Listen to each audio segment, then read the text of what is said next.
Economics की इस class में आपका पुनः स्वागत है। आज हम जिस टॉपिक को यहाँ पर पढ़ने वाले हैं उस टॉपिक का नाम है पूर्ण प्रतियोगिता के अंतर्गत साधन बाजार में फर्म का संतुलन। और साधन हमने लिया है श्रम। साधन कौन सा ले रखा है? श्रम को ले रखा है। और जब कोई भी फर्म क्या कराती है, काम कराती है, किसी वस्तु का प्रोडक्शन करती है, तो उसे उत्पादन के साधनों की जरूरत पड़ती है। कौन कौन से उत्पादन के साधन? भूमि है, श्रम है, पूंजी है और साहस है। इन चीजों की आवश्यकता किसी वस्तु के प्रोडक्शन करने के लिए पड़ती है। तो यहां पर हम जानेंगे कि फर्म कब संतुलन की अवस्था में होगी और डायग्राम के माध्यम से भी समझेंगे। हम यहां पर आपको बता दें कि कोई फर्म कब लाभ की स्थिति में होती है। कि जैसे कि एक फर्म है दुकान, तो दुकानदार की अच्छी खासी बिक्री हो रही है, अच्छी खासी बिक्री हो रही है और वो लाभ में चल रहा है, तो समझ लीजिए कि वह संतुलन की स्थिति में है। और यदि उसी दुकानदार या फर्म को लगातार घाटा होता है तो यह उसकी असंतुलन की स्थिति होगी। तो टॉपिक को एक बार पुनः दोहरा देते हैं कि हमारा आज का जो टॉपिक है जिसको हम पूरा पढ़ाने वाले हैं आपको, वह है पूर्ण प्रतियोगिता में साधन हमने श्रम को लिया है, बाजार में फर्म का संतुलन। तो फर्म के संतुलन के लिए कौन कौन सी यहां पर बातें आवश्यक हैं किसी फर्म के लिए? किस कंडीशन में? पूर्ण प्रतियोगिता में। अपूर्ण प्रतियोगिता के अंतर्गत भी हम पढ़ेंगे, लेकिन पहले पढ़ेंगे हम पूर्ण प्रतियोगिता के अंतर्गत। तो इसी से रिलेटेड जो हमारा पिछला वीडियो था तो वो था सीमांत उत्पादकता से संबंधित। तो उस वीडियो को आप देख लीजिए, उसमें हमने सारे के सारे कॉन्सेप्ट उसमें डिटेल में बताए हैं। तो आज हम चलेंगे कि फर्म संतुलन की अवस्था में कब होगी, कहां? साधन बाजार में। वस्तु बाजार की बात नहीं कर रहे हम, साधन बाजार की बात कर रहे हैं। वो भी किस प्रतियोगिता में? पूर्ण प्रतियोगिता में। तो यहां पर जान लेते हैं संतुलन के लिए पूर्ण प्रतियोगिता की कौन कौन सी शर्तें हैं। लिखा हुआ है श्रम बाजार में पूर्ण प्रतियोगिता की शर्तें। तो पूर्ण प्रतियोगिता की कौन कौन सी शर्तें भाई होनी चाहिए? श्रम समरूप हो। जो लेबर काम पे लेने वाली है फर्म, वो सभी लोग जो हैं वो एक जैसे होने चाहिए, उनकी क्वालिफिकेशन एक ही जैसे होनी चाहिए, ये मान के चल रहे हैं। वो एकदम से हट्टे कट्टे एक ही जैसे होने चाहिए, ये मान के चल रहे हैं। तो श्रम समरूप होना चाहिए। क्रेताओं और विक्रेताओं को साधन की कीमत पता हो, यानी कि जो खरीदने वाले हैं क्रेता और जो बेचने वाले हैं उनको साधन अर्थात जैसे श्रम का मूल्य पता होना चाहिए कि बाजार में मजदूरी इस समय क्या चल रही है। तो ये पता किसको होना चाहिए? क्रेताओं को भी और विक्रेताओं को। क्रेता में कौन आएगा? जो लेबर ले रहा है काम करने के लिए। और जो विक्रेता में कौन है? जो श्रम को बेच रहा है, जो काम करना चाहता है। इन दोनों को पता होना चाहिए कि साधन की अर्थात श्रम की मजदूरी मार्केट में कितनी है, ये कितनी चल रही है, इतनी जानकारी इनको होनी चाहिए, मानकर चलता है पूर्ण प्रतियोगिता में।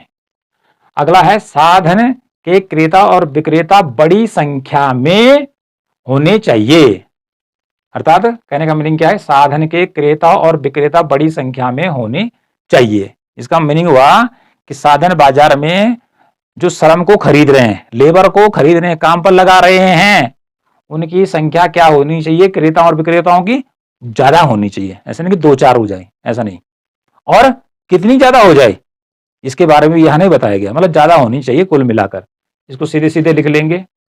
अगला है चौथा, साधन के क्रेता और विक्रेताओं को बाजार में आने और जाने की स्वतंत्रता। जो क्रेता और विक्रेता हैं, श्रम को खरीदने वाले हैं और जो श्रम को देने वाला लेबर है और खरीदने वाला कौन है? फर्म है। तो इन दोनों को साधन बाजार से मतलब बाहर जा सकते हैं, दूसरे काम में जा सकते हैं, ठीक है, या फिर उसी काम में आ सकते हैं। ये स्वतंत्रता होती है पूर्ण प्रतियोगिता में। अगला है हमारे पास 5वें नंबर का, श्रम का मूल्य एक समान हो। अर्थात जो बाजार में मजदूरी होती है उसका रेट एक ही होता है। मतलब मजदूरी बाजार में 50 रुपया है तो 50 रुपए में जितना श्रम खरीदना, जितनी लेबर खरीदनी है आपने, 10, 5, 30, 40, 50, 60 आगे तक जहां तक जारी है, तो उसी रेट पर क्या होगा? श्रम को खरीदा जा सकता है। मतलब फर्म को जितनी जरूरत है, जितने लोगों को वो रोजगार देना चाहता है, जितनी उसकी फर्म की आवश्यकता है काम करने के लिए, वो एक ही मजदूरी की दर पर असंख्य श्रमिकों को खरीद सकता है। इसका मीनिंग ये हो गया कि मजदूरी क्या होती है? एक समान होती है। 50 रुपए तो 50 ही रुपए रहेगी भाई, ऊपर नीचे कुछ नहीं होगी। चाहे आप 2 लेबर खरीदो, चाहे 50 खरीदो, चाहे 50 लाख खरीदो, ओके, या उनसे काम लो। तो यह है श्रम बाजार में पूर्ण प्रतियोगिता की शर्तें। अब ये शर्तें यदि पूरी होती हैं तो तब फर्म क्या होगी, संतुलन की अवस्था में होगी। आगे बढ़ते हैं कि पूर्ण प्रतियोगिता में क्या होता है। देखो भाई, प्रचलित मजदूरी अर्थात जो मार्केट में मजदूरी चल रही है वो क्या होती है, पूर्ण प्रतियोगिता में सीमांत मजदूरी और औसत मजदूरी एक दूसरे के बराबर होती है। मतलब इन दोनों में कोई डिफरेंस नहीं होता है, क्योंकि मजदूरी एक समान होने के कारण होता है कि 50 रुपए चल रही तो 85 रुपए चल रही। ऐसा नहीं कोई 50 रुपए में ले रहा है, अगले को 60 रुपए में, अगले को 70 रुपए में लेगा। तो ऐसी स्थिति में सीमांत मजदूरी और औसत मजदूरी अलग अलग हो जाएंगी। लेकिन पूर्ण प्रतियोगिता में सीमांत मजदूरी यहां पे लिखा है MW, M फॉर मार्जिनल और W फॉर वेज। MW किसके बराबर होता है, एवरेज वेज, औसत मजदूरी के बराबर होता है। माना कि हमारी सीमांत मजदूरी है 40 रुपया, तो औसत मजदूरी भी क्या होगी, 40 रुपया ही होगी। ये कब होता है, ये केवल पूर्ण प्रतियोगिता की दशा में ही होता है। तो इसको याद रखना है कि पूर्ण प्रतियोगिता में जो मजदूरी होगी मार्केट में वो सीमांत मजदूरी और औसत मजदूरी के बराबर ही होती है। ठीक है, तो ये भी 40, ये भी 40, इट मीन्स क्या हो गया, मजदूरी कितनी मिलेगी, 40 रुपया ही मिलेगी एक लेबर को। ओके जी, एक लेबर की बात की हमने, और अगली लेबर लेनी है तो उसका रेट भी 40 ही है, अगला लेंगे तो 40 ही है। जितना लेना चाहो तो फर्म खरीद सकती है। अब आगे बात करते हैं कि फर्म संतुलन की अवस्था में कब होगी। इस बॉक्स के अंदर नजर डालिए कि कोई फर्म संतुलन की अवस्था में कब होगी। इसकी कुछ शर्त बताई गई है, ये तो लिखनी है। उसके बाद शर्त क्या है, MRP वक्र MW वक्र को ऊपर से नीचे को काटे। MRP वक्र, MRP वक्र किस वक्र को, MW वक्र को ऊपर से नीचे को काटे, नीचे से नहीं ऊपर से नीचे को काटे। तो पहले यहां पर आता है कि MRP क्या होता है। MRP का मीनिंग है मार्जिनल रेवेन्यू प्रोडक्टिविटी, सीमांत आय उत्पादकता। इसको हिंदी में क्या बोलेंगे, सीमांत आय उत्पादकता या सीमांत आय उत्पादन। ठीक है, ये वाला जो कर्व है MW का मीनिंग क्या हुआ, MW का मीनिंग हो गया मार्जिनल वेज, सीमांत मजदूरी, जो मैंने यहां पे लिखा हुआ है सीमांत, ये वाला सीमांत मजदूरी। तो संतुलन की यह शर्त बताई गई है भाई, किसके लिए, कि फर्म कब संतुलन की अवस्था में होगी, पूर्ण प्रतियोगिता के अंतर्गत साधन बाजार में।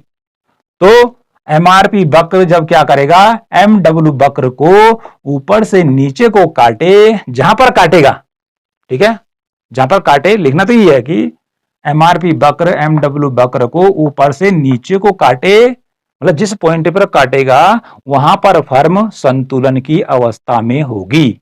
अब इसको यहां पर डायग्राम के माध्यम से समझते हैं। डायग्राम के माध्यम से इस चीज को समझना है कि MRP वक्र ऊपर से काटे, भाई नीचे से क्यों नहीं काट सकता है, तो इस पे भी हम बात करेंगे। तो आप क्या करेंगे, दो अक्ष क्या कर देंगे, ड्रॉ कर देंगे। जो हमारा एक्स अक्ष है उस पर लिखेंगे लेबर, श्रम लिखेंगे, और जो हमारा वाई अक्ष है इसे मजदूरी लिख देंगे, और उत्पादकता मतलब कितना उत्पादन करते हैं। ठीक है, यहां पर पी लिखा है मेरा, तो ये है प्रोडक्टिविटी। तो अब क्या होता है, हमने पहले बताया आपको, सीमांत मजदूरी और औसत मजदूरी पूर्ण प्रतियोगिता में दोनों बराबर होती हैं, दोनों बराबर होती हैं। ऐसी स्थिति में आप क्या करेंगे, इन दोनों के बीच से कोई पॉइंट लेकर एक सीधी रेखा ड्रॉ करनी है। ठीक है, इसी के समांतर एक सीधी रेखा ड्रॉ करनी है। ठीक है, बिना पूछे हुए पटरी पकड़नी है, सीधी रेखा खींच देनी है। ओके, उस रेखा पर लिखना है AW is equal to MW, जो यहां पर लिखा हुआ है ए और ए यहां पर लिखना है, और इसके अंदर कोष्टक में डाल रखा वेज, क्या लिखा हुआ है, वेज मैंने मजदूरी कि जो औसत मजदूरी बराबर सीमांत मजदूरी, वो किसके बराबर होगी, वह मजदूरी के बराबर होगी। ये लिखना है आपने। इतनी बात तो क्लियर हो गई। ये हर रेखा चित्र में जो आगे आपको बतलाने वाला हूं उसमें ये वाली जो रेखा है एकदम पड़ी होगी, क्योंकि इस पर आप जितना भी श्रम है खरीद सकते हो, क्योंकि रेट एक ही है। माना कि यहां तक का रेट 40 है, तो आप चाहे तो कितनी भी लेबर क्या कर सकते हो, कर सकते हो, रख सकते हो। मतलब लेबर को खरीदते नहीं हम, लेबर खरीदी नहीं जाती है, बल्कि उनके द्वारा जो काम किया जाता है, कितने घंटे वो काम कर रहे हैं, उसको लिया जाता है। अब देखिए, आपने ये वाला कर्व यहां से ड्रॉ करना, ऊपर जाएगा फिर इससे नीचे आएगा। यहां से खींच ड्रॉ करे हैंड से, ऊपर जाना और यहां से इसको नीचे लाना और इस पे लिख देना MRP, मार्जिनल रेवेन्यू प्रोडक्टिविटी, सीमांत आय उत्पादकता। जो मैं यहां पर कह रहा था कि MRP वक्र MW वक्र को ऊपर से नीचे काटे, तो ये वक्र पहले यहां से ऊपर गया, फिर ऊपर से, क्योंकि जो MW पड़ी रेखा है, इसने इसको E पॉइंट पर टच किया और काटा और इससे नीचे निकल गई। ठीक, तो पहली शर्त क्या थी कि MRP रेखा किसको, MW बोलो चाहे AW है, इसको यहां पर काटे। तो MRP है तो MR का रिलेशन किससे लेंगे, M से लेंगे। तो इसने नीचे को काटा, तो किस पॉइंट पे काटा, E पॉइंट पे काटा। ओके, यहां से एक रेखा नीचे को यहां पे लिख दीजिए N। क्या लिखना है, N। तो कुल मिलाकर जो यहां पे लिखना है E फॉर होता है इक्विलिब्रियम, संतुलन। तो फर्म कहां पर संतुलन की अवस्था पर है, जहां पर कि वह क्या कर रही है, ये वाला वक्र इसको यहां पर काट रहा है और ये संतुलन की अवस्था है E पॉइंट पर। तो ऐसी स्थिति में फर्म कितना लेबर को काम दे सकती है, ये दे सकती है O से लेकर N श्रमिकों को काम पर लगाती है।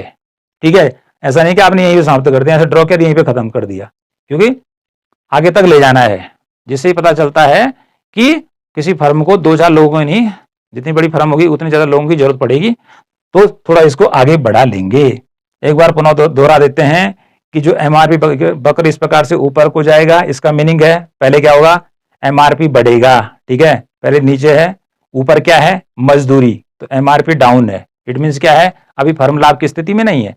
जैसे ही इस रेखा को ऊपर से टच करती हुई जाएगी, तो ये पूरा का पूरा जो क्षेत्र है, ये फर्म का क्या है, लाभ का क्षेत्र है। क्यों है भाई, क्योंकि यहां पर MRP ज्यादा है। ठीक है जी, जो मार्जिनल रेवेन्यू है, जो सीमांत आय है, वो ज्यादा है किसकी तुलना में, मजदूरी की तुलना में, या सीमांत मजदूरी की तुलना में, औसत मजदूरी की तुलना, दोनों बराबर हैं। तो ये लाभ है। जहां जहां मैंने इसको क्या कर दिया है, शैडो कर दिया, ये ऊपर वाला क्षेत्र लाभ का है। लेकिन जैसे इस पॉइंट पर आती है, तो यहां पर क्या होता है, MRP और जो ये दोनों हैं बराबर हो जाते हैं, इसी में रेखा मिल जाती है। और इसके बाद ये जाती है नीचे, अर्थात उत्पादन गिरने लगता है। MRP नीचे आ गई और ऊपर आ गया आपका मजदूरी, तो इसका मीनिंग क्या हो गया, इधर घाटे की स्थिति होगी। घाटे की स्थिति है भाई, माना बात, ये लेबर आगे और लेता है, यहां तक मान लीजिए ये लेता है N1 तक, तो ये तो हो जाएगा घाटा। तो ऐसी स्थिति में फर्म संतुलन की अवस्था में नहीं होगी। ठीक है जी, तो किस पॉइंट पे फर्म संतुलन की अवस्था में है, E बिंदु पर, E पॉइंट पर। क्यों है, क्योंकि MRP वक्र क्या कर रहा है, AW वक्र को ऊपर से नीचे की ओर काट रहा है और इससे नीचे चला जाता है। तो कुल मिला के यहां से इतना श्रम लेगा ON, तो उसमें प्रोडक्टिविटी कितनी, उत्पादकता O से लेकर P है। ओके, छोटी सी बात है, इसको याद रखना है। अब आगे बात करते हैं, ये तो हमने की फर्म के संतुलन की शर्त। इस चीज को आप भली भांति याद रखिए। और ये रेखा चित्र क्या है, ये जो ये ऊपर चढ़ रहा है, MPP का भी ऐसा ही होता है, सीमांत भौतिक उत्पादकता। क्या, क्यों होता है ऐसा, पहले उत्पादकता बढ़ती है, फिर टॉप पे पहुंचती है, स्थिर हो जाती है, फिर नीचे गिरने लगती है।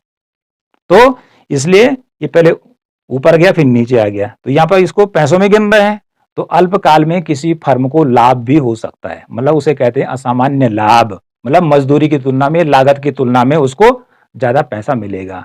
लागत है 5 रुपया, बिक रही है 15 रुपए में, तो 10 रुपए का प्रॉफिट।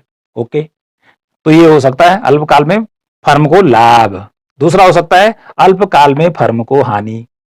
हानि कब होगी, मजदूरी दे रही है 20 रुपया, प्रोडक्शन उत्पादन जो उसने किया वो बिक रहा है 10 रुपए में, तो 20 में से 10 घटा दीजिए, तो क्या हुआ भाई, हानि होगी। तो अल्पकाल में फर्म को हानि भी हो सकती है। अब आता है अल्पकाल के बाद दीर्घकाल, फर्म को सामान्य लाभ ही प्राप्त होता है। दीर्घकाल में मेरा ध्यान रखना है, फर्म को सामान्य लाभ ही मिलता है, अर्थात 10 रुपए की वस्तु बनी तो 10 रुपए में ही बिकेगी, या 10 रुपए वस्तु की लागत आई तो 10 रुपए में वो बिकने वाली है। ठीक है, तो बराबर हो गया ना हिसाब किताब। तो इसलिए दीर्घकाल में सामान्य लाभ की स्थिति मानी जाती है और अल्पकाल में किसी फर्म को दो प्रकार की स्थिति यहां बताई जा रही है कि उसको असामान्य लाभ भी हो सकता है और उसको घाटा भी हो सकता है। तो इन तीनों चीजों को 1 2 3 इन तीनों चीजों को यहां पर देखते हैं कि कैसे कैसे ये रेखा चित्र पर आते हैं। देखो भाई, पहला वाला रेखा चित्र हमारा यहां पर है, 1 नंबर का ये वाला, 2 नंबर का, 3 रेखा चित्र बनाने हमने। पहला वाला जो रेखा चित्र है वो लाभ को दिखाएगा, दूसरा हानि को दिखाएगा, तीसरा सामान्य लाभ को दिखाएगा। ओके, अब यहां पर क्या करना है, आपने दो अक्ष आपने ड्रॉ करने हैं। इन सब में वही करना है, क्योंकि जब भी हम रेखा चित्र बनाते हैं तो अमूमन हमें दो अक्षों की जरूरत पड़ती है। एक पड़ती है हमें एक्स की, एक पड़ती है वाई की। इस पर लिख दिया उत्पादकता, इस पे श्रम, सेम वही लिखना है, उत्पादकता श्रम, उत्पादकता श्रम। ओके, अब यहां पर हमने क्या करना है, एक पड़ी वाली रेखा खींचनी है, जैसे पहले मैंने वहां पे बताया। लेकिन यहां पर उस वाले में और इस वाले में थोड़ा अंतर है।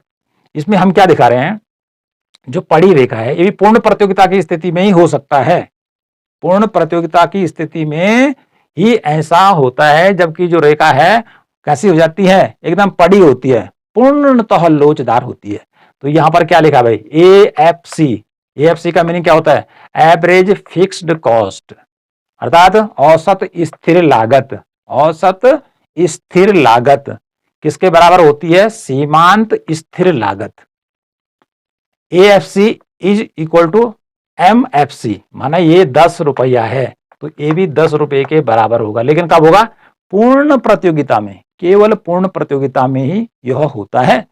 तो यह है AFC और यह है MFC, ये दोनों जब बराबर होते हैं तो ऐसी स्थिति में ये वाली जो रेखा है, क्योंकि लागत की रेखा है, किसकी रेखा है, लागत की। और कौन सी लागत की बात की जा रही है भैया, एवरेज फिक्स्ड कॉस्ट, ठीक है, औसत स्थिर लागत और सीमांत स्थिर लागत की बात की जा रही है। तो सीधे इस रेखा को ड्रॉ करना है, यहां भी सीधे ये रेखा ड्रॉ हो जाएगी और सीधे ये वाली रेखा भी ड्रॉ हो जाएगी। एक बार समझा दिया तो इस पे समझा दिया, बाकी आप यहां पे समझ लेंगे इसको।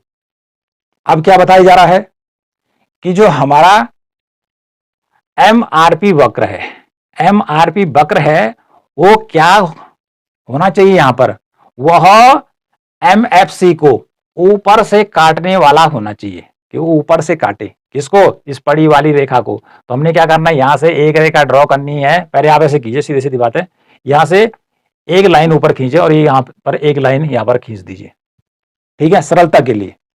यहां से और यहां से एक लाइन खींच दीजिए, यहां से इसको एक वक्र तो ये चला गया, ठीक है, ये नीचे को डालेगा यहां पे, इस पे लिख देंगे ANRP। अभी बतलाते हैं कि ANRP क्या होता है, ठीक। और उसके बाद यहां ऊपर से, यहां से हम एक लाइन यहां पर टच कराएंगे, ठीक है, इस जैसे हमने ऊपर यहां पर टच कराया, यहां पर टच कराएंगे और नीचे लाएंगे, इस पे लिखेंगे MRP। तो संतुलन की शर्त क्या है, वही कि MFC या AFC को MRP वक्र ऊपर से नीचे को काटे। तो उसने यहां पर काटा भैया इसको, इसका नाम रख दिया हमने E। क्या रख दिया, E। तो यहां पर श्रम कितना है भाई, श्रम की डिमांड कितनी हो रही है, O से लेकर N, अर्थात इतना श्रम की डिमांड हो रही है, ठीक। अब देखिए यहां पे तो हो गया काम, ठीक, किसने इसको टच कर दिया। अब मैंने इसको ऊपर पहले बता दिया था। अब लाभ की स्थिति के लिए क्या करना है मेरे भाइयों, लाभ यहां पर हो रहा है कि नहीं हो रहा है, ये यहां पर हानि हो रही है, यहां पर तुलना करनी है, ANRP और AFC की तुलना करनी है। अर्थात यह है एवरेज नेट रेवेन्यू प्रोडक्ट, अर्थात इसका अर्थ हुआ औसत शुद्ध आगम उत्पादकता, औसत शुद्ध आगम उत्पादकता, इसको आप हिंदी में लिखेंगे। और AFC अर्थात एवरेज फिक्स्ड कॉस्ट, औसत स्थिर लागत, इन दोनों की तुलना करनी है, ठीक है जी। यदि क्या होगा, ये ज्यादा होगा और ये कम होगा तो समझ लीजिए फर्म को होगा लाभ। मतलब ये ज्यादा होता, मतलब ये होता है 10, ठीक है जी, और ये होता है 5। तो इसका मतलब क्या हुआ, 5 रुपए तो लागत है और 10 रुपए कमा रहा है, तो ये लाभ की स्थिति होगी। ओके, अब देखिए भाई, लाभ की स्थिति का हम पहले बताया, इस रेखा को इसको ऊपर बढ़ाना है, ठीक है जी। और यहां से ऊपर गया और यहां से नीचे गया, तो यहां से लेकर ये और यहां से लेकर ये, हमने यहाँ P लिखा, यहाँ P1, और ये जो डब्बा बन गया, ये वाला बब्बा, ये वाला डब्बा जो बन गया, ये लाभ की स्थिति को दर्शा रहा है। क्या दिखा रहा है, लाभ की स्थिति को दर्शा रहा है कि फर्म को क्या लाभ हो रहा है, पीई, ठीक है, और E1 P1 इतना इनको लाभ हो रहा है, जबकि यह ON श्रमिक काम पर लगा रहा है। कोई फर्म लगा रही है, लाभ होगा, तो लाभ के लिए ये डिब्बा ऊपर जाएगा, ठीक है जी। लेकिन तुलना किसकी करनी है भाई? तुलना इसकी करनी है, ANRP की, ठीक है। यहाँ पे हमारी कहाँ है, AFC इतनी नीचे है और हमारा ANRP इतना ऊपर है, तो इसलिए ऊपर इतना लाभ का क्षेत्र बन गया। बात क्लियर हो गई? कोई बहुत बड़ी बात नहीं है। अगला देखिए, इतना रोजगार देगा भाई, और इससे आगे देता है मतलब यहाँ, तो फिर इसको क्या होगा, घाटा होगा, क्योंकि संतुलन का बिंदु तो पीछे रह गया ना यहाँ पे। तो यहाँ पर लाभ होगा, इससे आगे चलेगा तो घाटा होगा, ठीक है। यदि इसे यहाँ नीचे लाते हैं तो घाटे की स्थिति बनेगी। तो बहुत सरल है भाई। अगला देखिए, दूसरा रेखा चित्र है हानि का। अब हानि का क्या होगा, ठीक उसका उल्टा बनेगा, क्योंकि ई यहां लिखा, हमने E1 लिखा, तो ये डब्बा क्या होगा, ये नीचे की तरफ आएगा। अब डब्बा जो है, ये वाला जाएगा ऊपर और ऊपर वाला आएगा नीचे। यहां पर हानि दिखा रखी है। अब इसको समझेंगे हम, कैसे समझेंगे? सीधे वही बताना है, यहां से सीधे एक रेखा खींचनी है, इसका सारा मीनिंग यहां बता चुका हूं। अब क्या करना है, शर्त वही है कि MRP वक्र क्या करे, इस MFC वक्र को ऊपर से नीचे की ओर काटे। तो इसको यहां पर लाते हुए सीधे यहां ड्रॉ करना है, और इसने इसको यहां पर काट दिया। इसको नीचे खींचिए, यहां पे लिख दीजिए N, ओके जी, यहां पर N लिख दीजिए, इतना काम करिए। उसके बाद क्या करना है, इसी रेखा पर सीधे में यहां से एक लाइन यूं लाइए और यहां पर तक इसको बढ़ा दीजिए। कोई दिक्कत है इसमें भाई? क्या उसका नाम, कोई गणितीय सवाल नहीं है ये। इसको यहां से नीचे से ला जाइए, ये नीचे आ गया। अब देखिए, संतुलन का बिंदु कहां है, यहां है, ठीक है जी। अब यहां पर क्या हो गया है कि जो ANRP है वो कहां आ गई है, यहां नीचे। यहां देखो E1 पॉइंट पर ANRP आ गई है। अर्थात जो हमारी एवरेज क्या है, विशुद्ध या शुद्ध आय उत्पादकता है, वह कम है, ठीक है। किसकी तुलना में, औसत स्थिर लागत की तुलना में। औसत स्थिर लागत यहां है, लेकिन उससे मिलने वाला पैसा इतना नीचे आ गया है, तो ये घाटे वाला बॉक्स है। ये क्या है, घाटे वाला बॉक्स है। अर्थात PE और P1 E1 ये लॉस को दिखा रहा है फर्म कि फर्म इस समय क्या है, हानि की स्थिति में है। तो हानि को देखने के लिए क्या बोला था मैंने कि ANRP और AFC की तुलना करनी है, क्योंकि यहां पर क्या था कि AFC तो नीचे है यहां पर इस लाइन पे, और हमारा ANRP इसी ठीक पॉइंट ऊपर चला गया, वो ज्यादा है, तो ये लाभ की स्थिति है।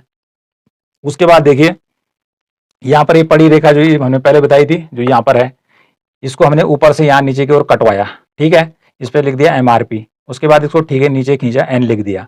अगला हमने यहां से एक ड्रॉ किया कर्व, इसको लिख दिया ANRP, ओके, ऐसे तो ड्रॉ करना है। और उसके बाद इस रेखा को यहां मिलाए, यहां पर लिखा P और इसका अगला नाम होगा P1। तो अर्थात यहां पर AFC ज्यादा है और उसकी तुलना में आय क्या हो रही, कम प्राप्त हो रही है, तो ये घाटे की स्थिति है। मान लीजिए कि मजदूरी देनी पड़ रही है, लागत वस्तु की कितनी है, 10 रुपया, और बिक कितने में रही है, 4 रुपया, तो 6 रुपए का क्या हो रहा है, घाटा हो रहा है। ये समझिए इसको। अब आता है सामान्य लाभ। दीर्घकाल में फर्म को क्या होता है, सामान्य लाभ मिलता है। तो सामान्य लाभ में क्या होता है, नो लॉस नो प्रॉफिट, मतलब 10 रुपए की वस्तु बनी और 10 रुपए में बिकी, इसे सामान्य लाभ कहते हैं। तो सामान्य लाभ के लिए क्या है, सेम वही जो रेखा है AFC MFC जो यहां हमने आपको बताई थी, खींचनी है। अब क्या करना है, यहां से यूं करके यहां पर टच कराना है, यहां पर लिख देना MRP, ठीक है। उल्टे U आकार में आएंगे सारे, ठीक है जी। MRP, इसको यहां से लाइए और इसको यहां पर मिलाइए, यहां पर, ठीक है। यहां से कराते यूं पर और यहां ला जाइए, ठीक। तो इस पे लिखें ANRP। तो यहां पर देखिए, इस E पॉइंट पर जहां पर, ठीक है, दोनों कर्व मिल रहे हैं, उसको E पॉइंट बोला, इक्विलिब्रियम। तो इतने श्रम, O से लेकर N श्रम, N आदमी काम पर लगाए जाते हैं, तो क्या होता है, यहां पर देखिए ANRP और AFC दोनों बराबर हैं इस पॉइंट पर, E पॉइंट पर। इससे आगे जाएंगे तो घाटे की स्थिति होगी। तो ऐसी स्थिति में यदि क्या होता है, AFC और ANRP दोनों बराबर है, माना 10 इज इक्वल टू 10, तो यह सामान्य लाभ की स्थिति कहलाती है, ठीक है। तो यह सीमांत उत्पादकता का जो सिद्धांत चल रहा है उसी का ही भाग है। और अभी हम बता रहे हैं आपको पूर्ण प्रतियोगिता में साधन बाजार में फर्म का संतुलन। और साधन हमने क्या लिया है, श्रम लिया है, लेबर को लिया है, ओके।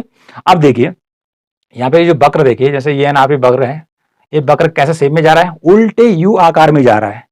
ये वक्र भी कैसे जाएगा, उल्टे U आकार में जाएगा, ठीक है जी।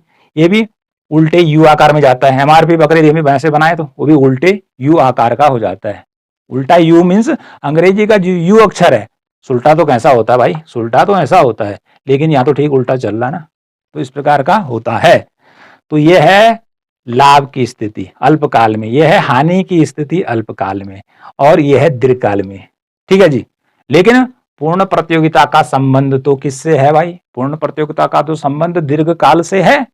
ठीक है, तो ये अल्पकाल कहां से आ गया बीच में? लेकिन इकोनॉमिस्टों ने इसको इस तरीके से भी समझाने की कोशिश की कि अल्पकाल में क्या क्या स्थिति हो सकती है और किस प्रकार से हम जान सकते हैं कि फर्म लाभ की स्थिति में है, हानि की स्थिति में है, और दीर्घकाल की बात की तो यह सामान्य लाभ की स्थिति में होगी। तो यह है कि पूर्ण प्रतियोगिता में साधन बाजार में फर्म का संतुलन।